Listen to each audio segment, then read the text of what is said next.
Assalamualaikum warahmatullahi wabarakatuh. Hai semua, apa kabarnya? Semoga rekan-rekan sekalian dalam keadaan sehat walafiat. Selamat datang di channel saya. Pada kesempatan kali ini, saya akan membahas bagaimana caranya kita agar bisa belajar efektif dan efisien. Mau tahu kan caranya seperti apa? Saksikanlah tayangan berikut ini.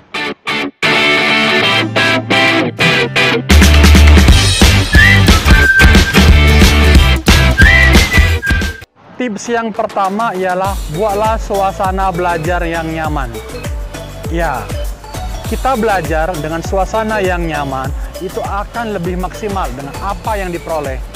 Bisa dengan menggunakan AC, bisa dengan mendengarkan musik, atau juga bisa dengan menyendiri. Atau bisa juga di taman. Tergantung dari mana sobat-sobat semua ingin belajar yang efektif dan efisien. Suasana yang baik, yang nyaman dan kondusif agar bisa belajar dengan maksimal. Yang kedua ialah merangkum pokok-pokok pembelajaran. Ya, dengan membuat intisari, kita bisa menentukan topik apa yang akan kita pelajari. Atau dengan kata lain, kita bisa membuat rangkuman. Nah, bisa juga step by step. 1, 2, 3, atau dengan prosedur langkah 1, 2, 3. Silakan buatlah pokok pembelajaran yang akan saudara-saudara pelajari. Atau dengan kata lain, membuat intisari maupun rangkuman materi yang akan dipelajari. Ketiga ialah belajar bersama. Nah, belajar bersama ini bisa dalam arti diskusi kelompok atau membuat kelompok. Nah, sobat-sobat semuanya, dengan belajar berkelompok, kelemahan saudara-saudara atau rekan sekalian bisa tercover oleh rekan yang lain.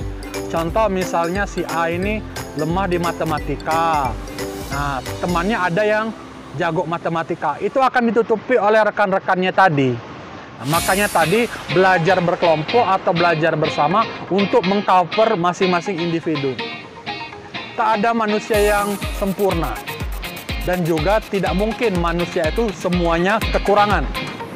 Tiap manusia itu pasti ada kelebihan dan kekurangan. Dengan belajar bersama, maka mereka akan tercover dengan sendirinya dengan rekan yang lainnya. Cara belajar dengan praktek. Maksudnya apa? Setelah kita dengan teori, kita laksanakan praktek. Misalnya kita mau membahas tentang materi matematika trigonometri. Setelah dapat penjelasan, setelah memahami teori, tentunya kita harus mengasah dengan latihan-latihan soal. Itu juga misalnya belajar menyetir. Kita tahu teorinya seperti apa, step by stepnya seperti apa. Tapi untuk lebih mematangkan lagi, kita praktekkan dengan membawa mobil sebenarnya. Jadi tidak hanya dengan teori-teori ataupun membaca buku. Perlu juga dengan praktek. Atau perlu juga dengan latihan. Seperti pemain bola, dia pasti mempelajari teorinya terlebih dahulu. Baru dia mempraktekannya di lapangan sewaktu proses latihan. Nah, jadi, kembangkanlah ilmu setelah dengan teori harus dipraktekkan atau dengan latihan. Kelima ialah belajar dengan rutin. Nah, belajar dengan rutinnya maksudnya apa? Secara kontinu dan berkesinambungan. Tidak mengapa singkat, yang penting dia rutin.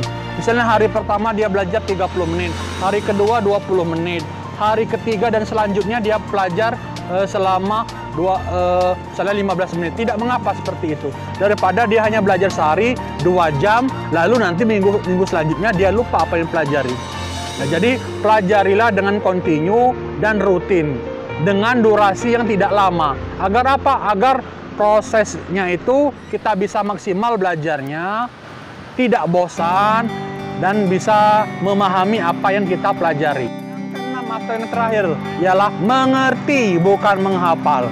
Ya, pemahaman atau pengetahuan itu tidak cukup hanya menghafal, tapi kita terus memahami. Seperti tadi yang saya bilang, misalnya kita mau menyetir mobil, kita harus memahami step by stepnya seperti apa, ya kan? Bukan hanya misalnya pertama hidupkan kunci, kedua masukkan persneling, ketiga lepas kopling, bukan seperti itu. Jadi kita harus memahami, praktek beneran. Oh, kalau misalnya saya melakukan langkah ini salah nggak? Begitu juga belajar matematika. memahami suatu konsep, misalnya luas persegi panjang, ya, dipahami, jangan dihafal. Karena sesuatu yang bersifat hafalan itu suatu saat pasti akan dilupakan atau terlupakan oleh. Baik sobat semuanya, itulah tadi tips bagaimana kita belajar yang efektif dan efisien. Nah, mudah-mudahan materi ini bermanfaat untuk rekan-rekan semuanya. Sampai jumpa di tayangan saya berikutnya. Saya akhiri, wassalamualaikum warahmatullahi wabarakatuh.